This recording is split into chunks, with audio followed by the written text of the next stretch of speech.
여러분, 요즘 이 시대는 정신을 바짝 차리지 않으면 안 될 정도로 모든 일들이 빨리 지나가는 시대인 것 같습니다. 여러분, 예전에 이런 말을 많이 했죠. 10년이면 강산이 변한다 라는 말을 많이 했는데 요즘엔 10년도 걸리지 않는 것 같습니다. 1년만 지나도 2년만 지나도 참 많은 것들이 변하고 있고 변화의 속도가 참 빠르게 흘러가고 있다는 생각이 듭니다. 여러분들은 그런 생각을 해 보신 적이 없으십니까? 어느 분들은 그런 말씀을 하시더라고요. 그 나이가 인생의 속도다라고 하시는 분이 있더라고요.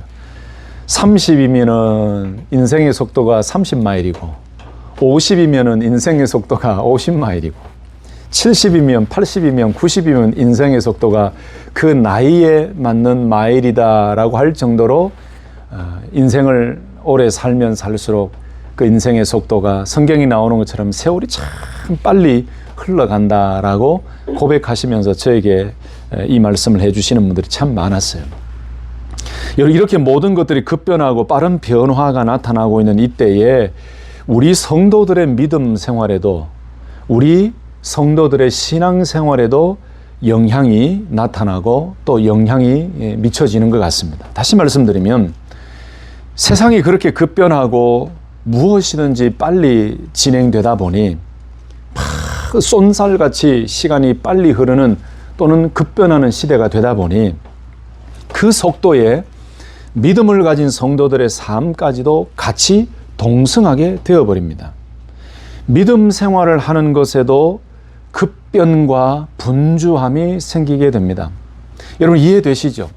세상의 삶이 이 세상의 변화의 속도가 너무 빠르다 보니 믿음 생활, 신앙 생활하고 있는 성도들의 영적인 삶에도 그런 변화가 나타나더라는 것이죠. 그런데 세상이 급변하고 그 변화의 속도에 따라 분주하게 살아가다 보면은 여러분 어떤 좋지 않은 현상이 나타나는지 아십니까? 모든 사람들에게 집중력이 떨어지게 되어 있습니다. 너무 분주하게 살고 너무 급변하는 시대 속에서 나타나는 좋지 않은 현상 가운데 하나가 바로 집중력이 떨어진다는 것입니다. 저는 사역을 하면 할수록 선택과 집중이라는 단어가 제 마음속에 더 깊이 자리 잡고 있습니다. 1년 전, 2년 전의 문제가 아니고 아주 오래 전부터 저는 선택과 집중이라는 그 생각을 가지고 무슨 일을 하든지 집중해서 시간을 절약하고 뭔가에 깊이 빠져서 하나도 틀림없이 흐트러짐 없이 제대로 준비하고 뭔가 집중하여 하나님 앞에 나아가는 그 마음의 갈급함이 너무 컸기 때문에 선택과 집중이라는 단어를 좋아하게 되었고 아직도 부족하지만 내 삶의 환경 속에서 그런 삶을 살려고 몸부림치고 있어요. 지금도 선택과 집중이라는 단어를 자주 떠올리면서 말씀을 묵상할 때나 기도를 할 때나 교회 사역을 할 때에 그렇게 하려고 노력을 하고 있습니다. 오래전 일이지만은 제가 새벽 기도를 마치고 목양실에 가서 제가 해야 될 그 루틴이 있지 않습니까? 새벽 기도를 마치고 와서 제가 해야 되는 큐티 말씀 묵상을 쭉 하고 그날 해야 될 신방 스케줄이라든지 설교나 말씀 준비를 2시간 내에 집중해서 모든 걸 끝내버렸어요. 그랬더니 여러분 부교육자가 새벽 기도 마치고 집으로 돌아가서 다시 9시에 출근을 해서 목양실에 불이 꺼져 있지 않고 계속 켜져 있는 것을 보고 목양실로 이렇게 노크를 하며 찾아왔어요. 목사님 인사드립니다 라고 찾아왔는데 그러면서 이 부교육자 부목사님이 깜짝 놀라는 것이 뭐라고 놀라냐면 목사님 댁에 안 들어가셨습니까? 이래요. 예, 제 루틴이 특별한 일이 없으면 배가 정말 고파서 밥을 먹으러 가야겠다라고 하지 않으면 제가 목양실에 와서 항상 이런 생활을 하고 합니다. 그래서 저는 2시간 만에 오늘 신방할 것 모든 거 다 끝내버렸어요. 그랬더니 이 부목사님이 깜짝 놀라는 거예요. 여러분 그 한 번뿐만이 아니고 제 삶의 그 루틴을 계속 보던 부교육자들이 깜짝 놀라는 그런 시간이 있었어요. 여러분 오해하지 마세요. 목사가 뭐 또 자기 자랑하나 이러시면 안 돼. 자기 자랑이 아니고 제가 얼마나 하나님 앞에서 뭘 하더라도 선택과 집중을 통해서 하나님 앞에 깊이 나아가고 싶은 마음이 갈급했으면 제가 이런 삶을 살려고 몸부림치겠느냐 이렇게 선하게 봐주셔야 돼요. 여러분 그렇습니다. 이렇게 하는 이유는 좀 외람되지만 쓸데없는 시간 낭비, 크게 중요하지 않은 일들의 시간을 낭비하고 싶은 마음이 없기 때문에 더욱 선택과 집중의 삶을 살려고 노력하는 것입니다. 그래서 지금도 저는 가능하면 즉흥적이고 또 아주 중요한 일이 아니면 모임이나 커피 미팅도 저는 자제를 하고 거절을 합니다. 처음에 이렇게 했더니 뭐 본인만 말씀을 읽나, 본인만 설교를 준비하나, 본인만 사역하나라고 오해를 받은 적도 있어요.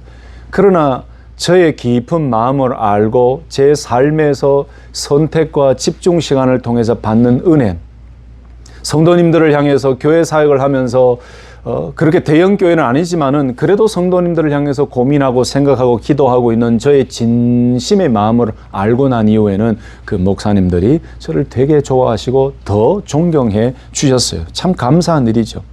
이렇게 선택과 집중에 대한 생각을 가지면서 살아가고 있는데 여러분 최근에 제가 서점에 갔는데 제 눈을 크게 뜨게 만드는 책 하나를 발견하게 되었습니다. 그 책 제목이 도둑맞은 집중력이라는 책이었어요. 도둑맞은 집중력. 한번 띄워줘 보세요. 제가 이 다음에 책을 하나 사진에 넣어왔는데 보이시죠? 영어로는 보시면은 Stolen Focus라고 되어 있습니다.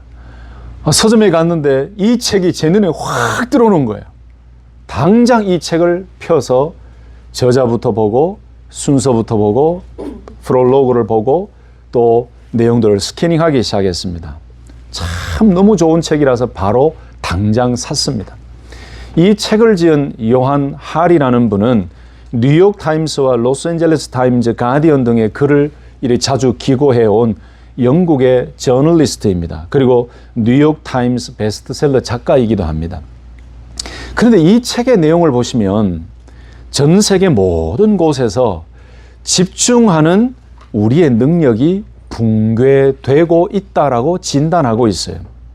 미국의 10대들은 한 가지 일에 65초 이상 집중하지 못한다. 직장인들의 평균 집중 시간은 단 3분에 불과하다라고 이야기할 정도로 지금 전 세계 모든 곳에서 집중하고 있는 우리들의 능력이 붕괴되어지고 있다. 심지어는 이 집중력이 도난당하고 있다, 도둑맞고 있다라고 표현할 정도로 이 집중력 붕괴 현상에 대해서 얼마나 많은 연구와 조사를 했는지 참 마음에 드는 저자였고 또 내용이었습니다.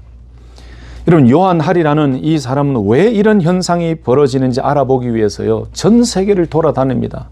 심지어 그 책에 보니까 UC 얼바인의 조사까지도 적을 정도로 필요하다라는 곳을 다 찾아가서 조사하고 박사님들을 만나고 의사들을 만나고 또 사회학자들을 만나서 그 과학자들의 전문가들의 의견을 받아서 조사하기 위해서 대장정의 이야기를 시작합니다. 우리는 집중하지 못하고 산만해지는 것이 흔히 이 스마트폰 같은 디지털 기기에 대해서 자제력, 통제력을 잃어버렸기 때문이다. 그래서 개인의 실패다라고만 생각을 많이 하죠. 사실 우리 모두가 그렇게 생각하잖아요. 요즘 시대가 참 좋은 시대에서 스마트폰 하나만 들고 있으면은 온 세계가 이 손바닥 안에 있는 것과 같은 그런 삶을 살잖아요. 그래서 우리가 집중력이 떨어졌다, 집중력이 붕괴되어졌다, 우리 자녀들, 청소년들이 집중력이 없다라고 할 때에 이 스마트폰을 사용하는 것을 자제하지 못해서 집중력이 떨어진다라고 일반적으로 그렇게 생각해요. 맞습니다. 그 부분도 있습니다. 그런데 이 요한 할이라는 분은 이것만이 아니다라고 이야기합니다. 개인만의 실패가 아니라고 이야기합니다. 이 저자는 현재 우리가 겪고 있는 집중력 문제가 현대의 비만율의 증가와 비슷하다라고 이야기해요. 이게 무슨 말씀이냐면은 여러분이 보통 정크푸드라고 하죠.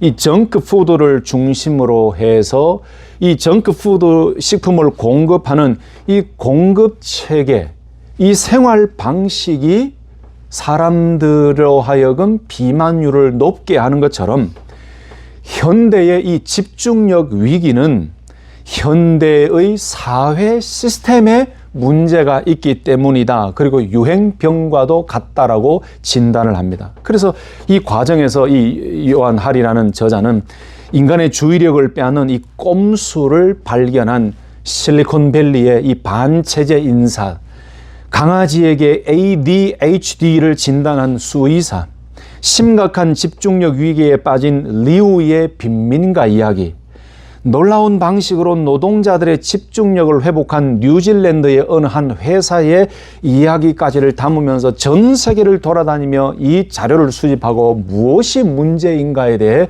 이 초점을 맞추고 있어요.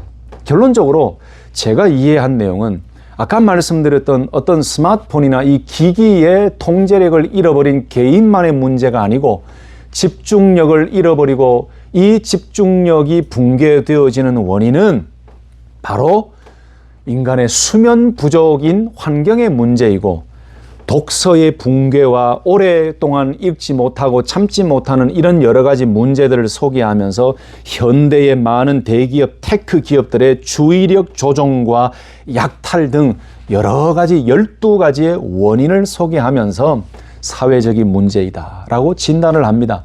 그러면서 이 책의 프롤로그 중에서 이런 내용이 있습니다. 우리는 단순히 집중력을 잃고 있는 것이 아니라 적극적으로 도난당하고 있다라고까지 설명해요. 그래서 멀티태스킹이라고 하죠. 여러분, 한꺼번에 여러 가지를 막 하는 이 일들을 멀티태스킹이라고 하는데 이 멀티태스킹에 중독되어 있는 것을 지적합니다. 그리고 몰입하는 일에 대해서 실패하기 때문에 오랫동안 앉아서 책을 읽는 독서 시간이 줄어든다라고 이야기해요. 짧아진 수면 시간 때문에 주의력이 집중되지 않기 때문에 이 집중력이 붕괴되어져 가고 있다고 이야기합니다. 건강한 식단이 붕괴되어져 가기 때문에 이것 또한 원인이 된다라고 이야기해요. 그리고 새로운 사회적 유행병이고 집중력 위기에 맞서서 우리가 과연 어떻게 무엇을 선택하고 어떤 길로 달려가야 되는가를 이야기하고 있습니다. 아까도 설명드렸지만은 1장에서 4장에 보면은 도둑맞은 집중력의 현대의 증상을 진단하면서 학생들에 관한 관찰 실험 결과를 이야기했습니다. 어떤 한 가지 일에 집중하는 시간이 19초에 불과하다는 충격적인 사실을 우리에게 보여줘요. 요즘 정말 그런 것 같아요. 요즘 우리 어린아이들, 청소년들, 청년들을 보면은 옛날에 우리 어르신들, 우리 시대에 이 아날로그죠. 책을 펴놓고 책을 읽으며 하루고 이틀이고 일주일이고 한 달이고 이 책을 붙들고 깊이 사색하던 이런 시간들과 이런 것들을 잘 못하는 것 같아요. 여러분 맞죠? 요즘 얼마나 좋습니까? 이 알고리즘이라고 그러죠. 알고리즘이 깜짝 놀라게 만들어요. 여러분 유튜브에 예를 들어 스포츠 하나를 보잖아요. 그 스포츠와 관련된 유튜브가 내가 원하지도 않는데 그게 막 뜹니다. 그래서 손가락 하나로 1초든 3초든 보고 그다음 막 위아래로만 해요. 이게 우리의 집중력을 붕괴하는 원인과 이유가 될 수가 있습니다만은 결국에는 이 시스템을 만들어서 스마트폰을 팔고 유튜브에 경쟁을 올리며 거기에 심취하게 만드는 이 사회적인 테크 기업들의 조정과 여러 가지 문제점들로 말씀하고 이야기하고 있다는 것이죠. 뭐 이 이야기를 하면 다 할 수 없고, 여러분 저는 개인적으로 이 책을 좀 사서 읽으시고 우리가 나중에 좀 독서 미팅을 해도 참 좋겠다. 영적인 부분에도 도움이 되겠다. 이 내용을 가지고 좀 말씀으로 돌아가는 것도 있으면 좋겠다. 그런 생각이 듭니다. 자, 제가 책 장사가 아닙니다. 이 책을 팔려고 하는 건 아닌데 정말 너무 좋은 책이고 저 개인적으로는 많이 고민하게 되고 제가 생각하고 있었던 여러 가지들과 동일하고 겹치는 부분이 있었기 때문에 제가 참 좋은 책이다라고 이렇게 얘기를 드리고 싶은 것이죠. 자, 여러분, 그런데 이렇게 집중력은 우리의 일반 생활에서만 중요한 것이 아니에요. 우리의 영적인 신앙생활, 우리의 믿음 생활에 있어서도 영적인 집중력은 너무너무 중요합니다. 여러분 한번 생각해 보세요. 영적인 집중력을 잃어버리면 하나님께 집중할 수가 없습니다. 영적인 집중력을 잃어버리면 하나님의 말씀에 집중할 수 없게 되고 그 말씀을 많이 읽는 것 같은데 그 말씀을 많이 들고 다니는 것 같은데 그 말씀을 매일 묵상하는 것 같은데 지나고 보면 수박 겉핥기식으로만 지나왔음을 깨닫게 될 때가 있어요. 언제요? 영적인 집중력을 잃어버릴 때, 또 영적인 집중력을 잃어버리면 여러분 기도도 진심으로 하지 못하게 됩니다. 기도의 자리에 앉았다가 바로 일어서게 됩니다. 아주 깊은 감동과 감격 없는 형식적인 기도 생활이 되기가 쉽습니다. 또 영적인 집중력을 잃어버리면 예배와 찬송 생활에도 여러 가지 문제가 생기게 됩니다. 그래서 오늘 저는 오늘부터 시작해서 몇 주간 또 하나님께서 주시는 말씀을 붙들고 영적인 집중력과 관련되는 메시지를 좀 전하려고 하는데요. 여러분, 예배도 마찬가지입니다. 우리가 예배를 드리는 목적과 우리가 예배를 드릴 때에 하나님께 이 영적 집중력을 가지고 예배 드리지 못하면 예배를 매일 새벽 예배도 드리고 정말 한 주간에도 수십 번 기도회를 가고 예배를 드리는 것 같은데 그 예배 후에 기쁨과 감격과 은혜는 줄어든다는 거예요. 언제요? 영적인 집중력을 가지고 온전히 예배 드리지 못할 때. 여러분, 영적인 집중력을 잃어버리면 무엇보다도 하나님의 음성에 귀를 기울이지 못하고 너무나 분주하고 바쁜 신앙생활을 하면서 열매 없는, 감각 없는 신앙생활을 할 수 있습니다. 여러분, 특별히 목회자들에게 있어서 영적인 집중력을 잃어버리면 말씀을 준비하는 일에 있어서 정말 괴롭고 힘든 일들이 자주 일어납니다. 여러분, 목회자들이 예배 1시간 30분, 40분 말씀을 준비하는 게 이게 쉬운 일이 아닙니다. 여러분, 그 부분 혹시 아십니까?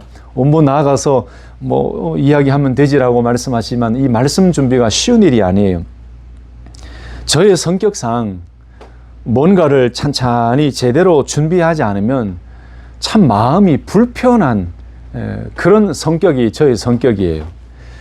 하나하나를 집중하고 뭔가 정리가 되어야 마음이 편하고 5분 설교를 하는 초대를 받아도 설교의 날짜와 또 제목과 본문부터 시작해서 마무리 기도까지 차근차근 집중해서 하나하나 정리를 다 해야 제 마음이 좀 편합니다. 이게 문제인지는 모르겠지만 제 성격이 그래요. 어떤 분들은 보니까 포스트잇 한 장에다가 적어가지고 막 편하게 5분 설교, 10분 설교, 어떤 분은 1시간 설교하는데 포스트잇에다가 해놓고 막 하는 분도 있는데 그분의 실력이죠. 저는 실력도 없어서 사실은 적어야 정리를 해야 제대로 설교를 할 수가 있습니다. 그런데 저는 이것이 저에게 때로는 좀 피곤한, 저 자신에게 좀 피곤한 삶이기도 하지만 저는 참 좋습니다. 왜 그러냐면은 짧은 말씀을 준비하고 작은 사역 하나를 준비한다 할지라도 집중력을 가지고 하나하나 찬찬히 정리하고 난 이후에 저에게 주시는 하나님의 기쁨과 평안이 크기 때문에 저는 참 좋아요. 여러분들은 개인적으로 스타일이 다 다르시겠지만 어떤 스타일이십니까? 목회자들이 영적인 집중력을 잃어버리면 안 됩니다. 여러분, 저를 위해 그렇게 기도해 주셔야 되겠어요. 우리 교회 목사님 영적 집중력을 잃지 않도록 기도해 주시면 좋겠습니다. 왜냐하면 목회자가 영적인 집중력을 잃어버린다는 말씀은 너무 분주하다는 의미와도 같습니다. 목회자들이 신방하고 기도하고 성도들을 케어하고 전도하고 선교하고 해야 할 일들이 참 많지요. 당연히 해야 될 일들이 많습니다만 그런 많은 사역 속에 집중력을 잃어버리면 정말 마음을 다해서 한 가지 한 가지를 온전히 하지 못하게 됩니다. 여러분, 목회자들이 너무 바쁘고 분주하다라는 것은 집중력이 떨어진다는 것인데 여러분, 그렇기 때문에 목회자들이 바쁘고 또 많은 사역의 순간순간이 있다 할지라도 가장 먼저 챙겨야 될 것은 집중력이에요. 기도를 하더라도 집중적으로 하나님 앞에 기도하고 말씀을 준비하더라도 신방을 하더라도 집중적으로 영적 집중력을 가지고 그 가정에 필요한 말씀을 준비하고 기도하고 이런 삶이 목회자들에게는 필요한 것 같습니다. 모두 나름대로의 자신만의 삶의 패턴이 있고 여러 가지 루틴이 있겠지만 어쨌든 목회자들이 너무 분주하고 본질과 관련되지 않은 일들로 시간을 너무 낭비한다면 그런 것들도 좀 수정해야 될 필요가 있다라고 생각합니다. 목회자들뿐만 아니고 성도들도 마찬가지죠. 여러분, 교회를 섬기고 신앙생활을 할 때에 그저 분주하고 바쁜 것만이 바른 신앙생활이 아닙니다. 저는 우리 성도님들이 바쁜 삶 속에서도 늘 하나님을 향한 영적 집중력을 가지고 예배를 드리고 기도하시고 봉사하시고 헌신하시고 늘 영적 집중력을 가지고 하나님 앞으로 나아가는 은혜가 있기를 예수님의 이름으로 축복합니다. 여러분, 미국 생활이 현대의 삶이 바쁘게 살아야만 하는 삶이지만 그런 가운데도 우리가 항상 영적 집중력을 잃지 않도록 노력해야 됩니다. 여러분, 오늘 우리가 읽었던 이 시편 123편의 말씀은 우리의 기도와 우리의 신앙생활, 우리의 믿음 생활이 얼마나 하나님께 집중해야 하는지를 보여주는 아주 좋은 말씀이라고 저는 생각합니다. 시편 123편을 흔히 멸시받는 자의 조소, 고난당하는 자의 호소라고 할 정도로 이 시인의 환경은 고난과 멸시와 여러 가지 어려운 환경이라는 것을 우리 123편 말씀을 통해 알게 됩니다. 그런데 이런 멸시받고 고난당하는 시인의 환경 속에서 오늘 시인은 비관하고 후회하고 절망하고 좌절하지 아니하고 오히려 하나님께 집중하여 기도하며 하나님의 은혜를 간절히 사모하며 다른 군더더기 없이 오직 하나님을 향해 시선을 집중하고 나아가고 있습니다. 오늘 우리가 배우고 싶은 것이 바로 이 말씀입니다. 첫 번째로 오늘 이 말씀을 통해서 하나님을 향한 영적 집중력이란 어떤 것일까요? 그 첫 번째는 오직 우리의 시선을 하나님께만 고정하는 것이 바로 영적 집중력이다라고 말씀하고 있습니다. 다시 한 번 더요. 하나님을 향한 영적 집중력이란 무엇인가? 오직 우리의 시선을 하나님께만 고정하는 것이다. 1절 말씀이 그렇게 보여주고 있지요. 하늘에 계시는 주여 내가 눈을 들어 주께 향하나이다 라고 해요. 여러분 저를 보세요. 1절 말씀은 좀 이미지를 그려봐야 되는데 하늘에 계시는 주여라고 하늘을 향해 이 시인은 시선을 두고 고개를 들고 하나님을 바라봐요. 그러면서 하는 말이 내가 눈을 들어 주께 향하나이다. 고개를 들고 하늘에 계시는 주여라고 고백하면서 눈을 들어 주님을 향해 내가 시선을 둡니다 라고 고백해요. 여러분 오늘 이 시인이 하늘에 계시는 주여라고 고백했는데 하늘에 계시는 주님이라는 고백은 하늘의 좌정에 계시는 하나님, 하늘 왕좌에 앉아 계시는 하나님, 온 우주 만물을 창조하시고 하늘 왕좌에 계시며 온 우주 만물을 통치하시는 하나님이라는 고백이에요. 여러분 이 표현이 어디에 나온지 아시죠?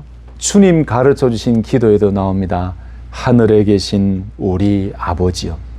여러분 이 기도 속에 하늘에 계신 이라는 이 고백은 온 우주 만물을 창조하신 하나님을 믿는 믿음뿐만이 아니고 하늘의 좌정에 계시고 하늘 왕좌에 계시며 우리를 다스리시고 온 세상을 통치하고 계시는데 그것 무엇보다도 그 영원전부터 영원까지 계시는 그 하나님을 믿는 믿음을 가지고 고백하는 고백이 하늘에 계시는 주여, 하늘에 계신 아버지여 라는 고백이에요.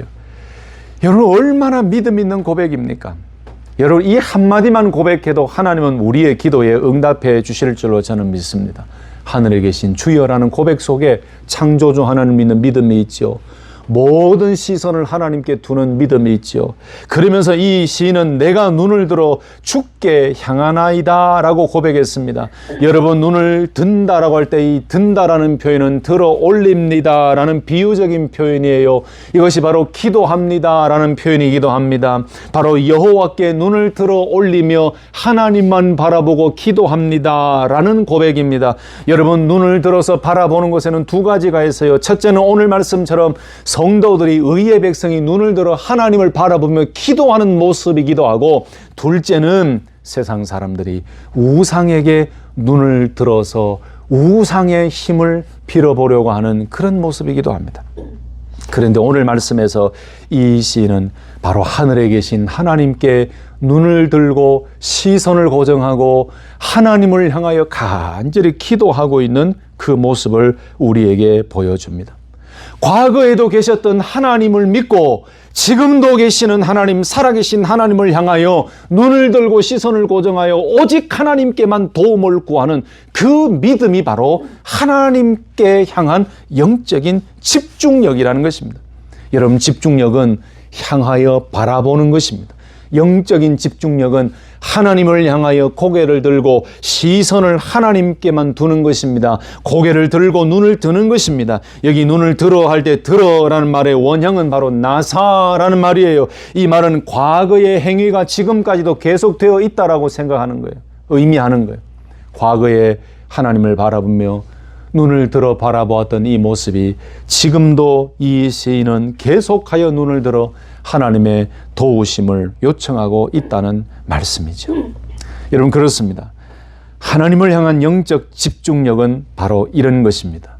한 번으로 끝나는 것이 아니라 이전에도 그랬던 것처럼 지금도 아니 내일도 계속하여 살아계시고 창조주 하나님을 향해 눈을 들고 고개를 들고 하늘에 계신 하나님을 향해 시선을 고정시키며 하나님만, 오직 하나님만 바라보며 하나님께 집중하고 하나님의 도우심을 바라는 것. 여러분, 이것이 하나님을 향한 영적 집중력이라는 것을 기억하시고 늘 하나님을 향해 눈을 드시고 고개를 드시고 오직 전능하신 하나님만이 우리의 기도를 들으시고 응답해 주실 분이라는 사실을 믿으시기를 예수님의 이름으로 축복합니다. 아멘. 시편 121편 여러분 잘 기억하시죠? 내가 산을 향하여 눈을 들리라. 나의 도움이 어디서 올까? 나의 도움은 천지를 지으신 여호와에게서로다. 여러분, 여기에 나오는 내가 산을 향하여 눈을 들리라 할 때 이 드는 것, 이 눈을 드는 것도 오늘 123편에 눈을 들어 하나님을 향하여 시선을 고정한다는 이 의미, 나사라는 똑같은 단어가 쓰였더라니까요.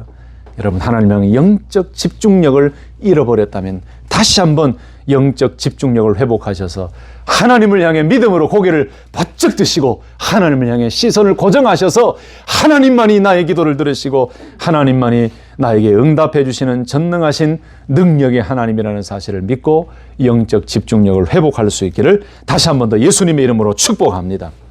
두 번째로 오늘 본문 말씀 속에서 하나님을 향한 영적 집중력이란 무엇인가를 배우게 됩니다. 오직 하나님의 은혜와 응답만이 살 길임을 고백하는 것. 오직 하나님의 은혜만 필요하고 그 하나님의 응답만이 내가 다시 살 길이라는 것을 고백하며 하나님께 시선을 고정하는 것이 하나님을 향한 영적 집중력입니다. 2절 말씀을 다시 한번 보실까요? 2절 말씀. 상전의 손을 바라보는 종들의 눈같이 여주인의 손을 바라보는 여종의 눈같이 우리의 눈이 여호와 우리 하나님을 바라보며 우리에게 은혜 베풀어 주시기를 기다리나이다 라고 고백했어요. 여러분, 2절에 비유의 말씀이 나오죠. 상전의 손을 바라보는 누구의 눈 같다고요? 종들의 눈같이. 여주인의 손을 바라보는 여종의 눈같이. 여러분, 상전과 여주인이라는 이 존재와 종들과 여종이라는 존재를 가지고 비유하며 설명합니다. 특별히 이 당시에 여자들은 남자들보다 더 비하되어져 있고 여자들의 존재 여부가 굉장히 낮아진 사회적인 풍습이 있었죠. 그런데 오늘 이 시인은 눈을 들어 하나님을 바라봅니다라고 고백하고 난 이후에 2절에 한 걸음 더 나아가서 어떠한 마음과 어떠한 고백으로 하나님을 바라보고 있는지를 비유를 들어 설명해요.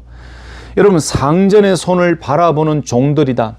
여러분, 종들은 자기들의 주인, 바로 상전들의 손, 상전들이 이야기하는 그 말에 집중하고 그 말을 따라야 되고 지시하는 것을 따라야 됩니다. 여주인의 손을 바라보는 여종도 마찬가지지요. 아주 낮은 위치에 있었던 이 여종이 바라봐야 될 것은 다른 것이 아니고 바로 그 여주인의 손, 주인이 뭐라고 지시하는지, 주인이 뭐라고 말하고 있는지, 주인이 시키는 대로 따라야만 되는 존재가 여종이에요. 그래서 늘 이 여주인의 손을 바라보며 무엇을 해야 될지 항상 손에 집중하는 거예요. 여러분 댁에 혹시 애완견이나 또 펫을 키우는 분들이 계십니까? 요즘 참 똑똑한 강아지들, 똑똑한 고양이들, 펫들이 참 많더라고요. 근데 이 하루에 2번 정도만 밥을 준다고 하던데 하루에 3번이 아니라 그러더라고요. 3번을 주면 너무 많이 준대요. 그래서 보통 2번을 주는데 제 조카도 강아지를 3마리를 키우다가 한 마리는 몇 개월 전에 이제 떠났고 2마리만 키우고 있는데 가끔 가보면은 참 개팔자가 상팔자이기도 한데 개팔자도 참 어렵겠다. 그 간식 하나 먹으려고 주인이 열르르르르르 하면 크기 막 꼬리 흔들며 들었다 놨다 들었다 놨다 침을 흘리며 그 주인의 손만 바라보고 막 다녀요. 그리고 그 간식을 던지면 그 간식을 먹으려고 쫓아가서 금방 먹고 또 와서 또 달라고 주인의 손만 바라봐요. 참 그 애완견들의 이 간절함이 참 어떨 때는 우리에게도 필요한 것 같아요. 그 의미가 바로 이 의미가 아닐까 싶어요. 종들이 상전의 손을 바라보며 무슨 명령이든 어디를 향하든 항상 대기하며 뭔가 상전들을 통해서 도움과 은혜를 입으려고 시선을 고정하고 있는 것처럼 여종의 눈이 여주인의 손을 바라보면서 시선을 집중하여 그 손에 집중하여 있는 것처럼 오늘 이 환난 가운데 있는 시인이 하나님을 향해 눈을 들어 하나님을 향하고 있으면서 이런 자들의 모습처럼 우리의 눈이 자기 자신뿐만 아니고 바로 공동체죠. 우리의 눈이 여호와 우리 하나님을 바라보며 우리에게 은혜 베풀어 주시기를 기다리나이다. 여러분, 저는 영적 집중력을 회복해야 되는 시대가 바로 저는 지금이라고 생각해요. 여러분 기억해 보세요. 저와 함께 예전에 대형교회를 섬기실 때에 주여 은혜를 주옵소서, 주여 은혜를 주옵소서 그러면서 주여 3번을 간절히 외치고 부르며 하나님의 은혜를 갈망했던 그 뜨거운 열정들을 기억해 보세요. 요즘 현대교회는 이런 간절함이 많이 줄어든 것 같아요. 많은 헌신, 많은 봉사, 많은 열정들이 사라진 것 같아요. 오늘 이 시인은 너무나 힘들고 고통스러운 환경 속에 있었지만은 이 종들과 여종의 눈이 상전의 손과 여주인의 손을 바라보는 갈급한 심령처럼 바로 우리의 눈이 여호와 우리 하나님을 바라보며 우리에게 은혜 베풀어 주시기를 기다리나이다. 이게 뭘까요? 뭐라도 말씀하시는 하나님 말씀, 하나님의 손의 능력이 나에게 필요합니다. 오직 하나님의 은혜와 하나님의 능력의 손길만이 내가 살 길입니다. 그것만 믿고 그 시선을 놓지 아니하고 눈을 들어 하나님만 바라보고 우리에게 은혜 베풀어 주시기를 기다립니다. 하나님 우리의 은혜 베풀어 주시기를 간절히 기다립니다라고 고백해요. 여러분, 이런 모습이 하나님을 향한 영적 집중력 아닐까요? 여러분, 이렇게 부르짖을 때 저는 하나님의 은혜를 받는다고 믿습니다. 여러분, 은혜를 사모하는 자가 은혜 주시고 싶으시면 주시고 안 주시고 싶으시면 알아서 하십시오. 이런 마음으로 하나님 앞에 서는 자가 어떻게 은혜를 누릴 수가 있겠습니까? 하나님 은혜 주시지 않으면 저 이 자리 떠나지 않겠습니다. 하나님 은혜 주시지 않으면 살 수 없습니다. 하나님이 나를 살려주시지 않으면 살 수 없습니다라는 이 간절함으로 달려가는 그 믿음이 오직 하나님을 향한 영적 집중력 아니겠습니까? 할렐루야.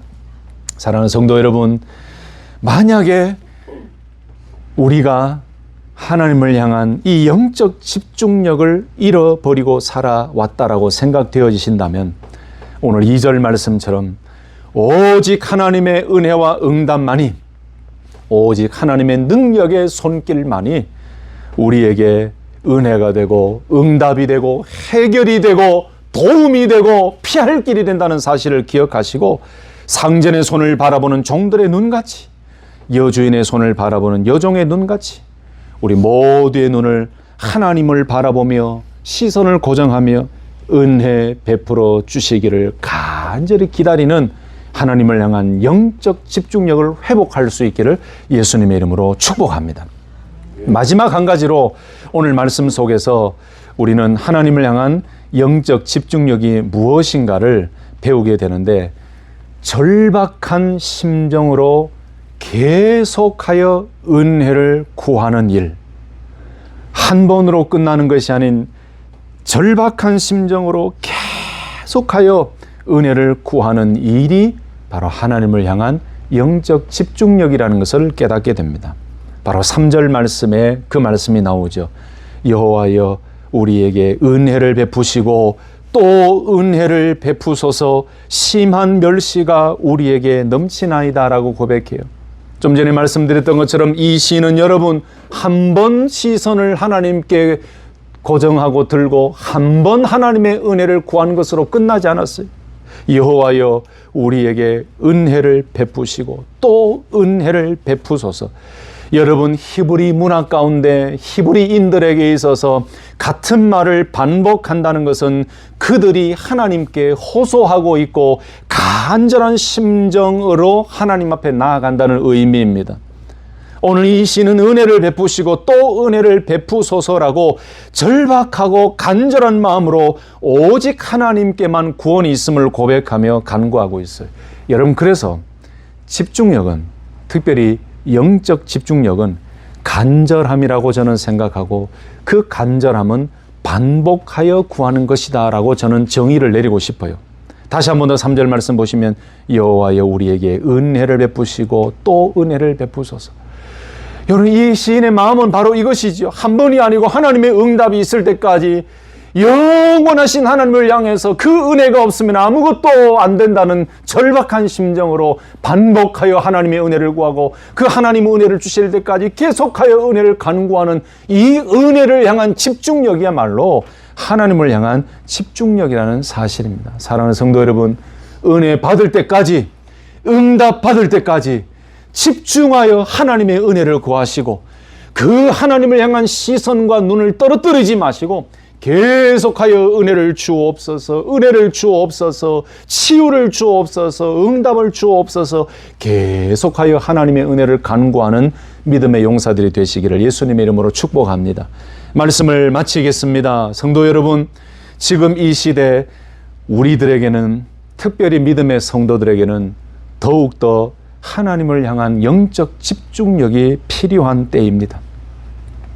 이 영적 집중력이 줄어들고 사라지다 보니 하나님의 말씀에 집중하지 못하고, 기도에 집중하지 못하고, 교회에 부어주신 본질적인 사명에 집중하지 못하고, 이 세상의 분주함과 이 세상의 여러 가지 급변하는 그 시대에 편승해서 영적인 신앙생활조차도 수박겉 핥기식으로 예배 왔다가 그냥 가고, 기도하는 것처럼 하다가 그냥 가고, 성경 읽는 것처럼 읽다가 그냥 가고, 여러분, 그렇게 살면 우리 영이 죽어요. 우리의 믿음이 성장하지 않아요. 하나님을 만날 수가 없어요. 은혜를 경험할 수가 없어요. 성령의 은사도 체험할 수가 없어요. 그래서 수개월 전부터 제 마음속에 하나님을 향한 이 영적 집중력이라는 말씀을 주시면서 7월 한 달 동안 여러분들과 이 말씀을 나누려고 하는데, 말씀을 마무리하면서 사랑하는 성도 여러분, 하나님을 향한 영적 집중력을 회복하시고, 오늘 123편에 나와 있는 한 번으로 끝나는 것이 아닌 계속하여 눈을 들어 하나님을 바라보고, 그리고 고통 속에서 하나님의 손길, 하나님의 도우심만을 갈망하며